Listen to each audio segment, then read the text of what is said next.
తెలంగాణ ఉద్యమంలో మేము పాడినటువంటి పాటలు అమోఘమైనటువంటి పాటలు. తెలంగాణ రాష్ట్రం రావాలని చెప్పి అలల మీద సాగుతున్న నావల పాట పల్లెల్లో ప్రవహించెను ఏరులా.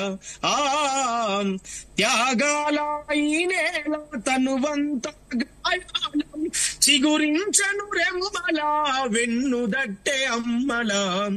అలల మీద సాగుతున్న నావల పాట పల్లెల్లో ప్రవహించెను ఏరులా. గల గల గల జలపాతం సంగీతానాదాలై ధన ధన ధన గుండె దరువె జన విముక్తి గానాలై స్వయం పాలన ఏలిన సర్వాయి పౌరుషమై సమ్మక్క సారక్కల తుడుమ్మోత నినాదమై బందగి కొమరం భీము ఐలమ్మ కొమురన్నల వేల కొలది అమరుల త్యాగాల దారిలోన అలల మీద సాగుతున్న నావల పాట పల్లెల్లో ప్రవహించెను ఏరులా.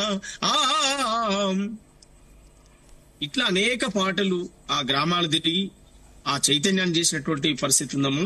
విప్లవ పోరాటాలకు పేరుగాంచిన కోట బరిసెలందుకొని బరిలో ముందు నిలిసే సూర్యపేటం.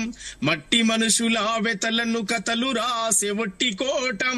భీమిరెడ్డి ఐలమ్మలు రగిలించిన పోరుబాటం. యుద్ధ గీతి గరిజించ యాదగిరి పాఠం.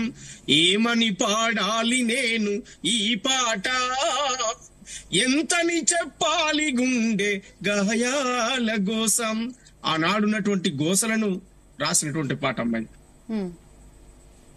ఇట్లా అనేక పాటలు అనేక సాహిత్యాన్ని ప్రజల ముందుకు తీసుకొచ్చడం, ప్రజల కోసం కొట్లాడినటువంటి గొంతుకలుగా ఇవాళ 10 ఏండ్ల విధ్వంసాన్ని వద్దు అని చెప్పి ప్రజలు ఒక అద్భుతమైనటువంటి ప్రజాపాలన కావాలని చెప్పి మద్దతు ఇచ్చిండ్రు. ప్రజాపాలన వచ్చింది. ఇప్పుడిప్పుడే అవన్నీ కూడా ఒక స్వేచ్ఛావాయువులు వస్తున్నాయి కనుక దాన్ని స్వాగతిద్దామని చెప్పి నేను తెలియజేస్తాను. ఓకే సోమన్న గారు, థ్యాంక్ యూ. ఎస్ మానవతరే గారు.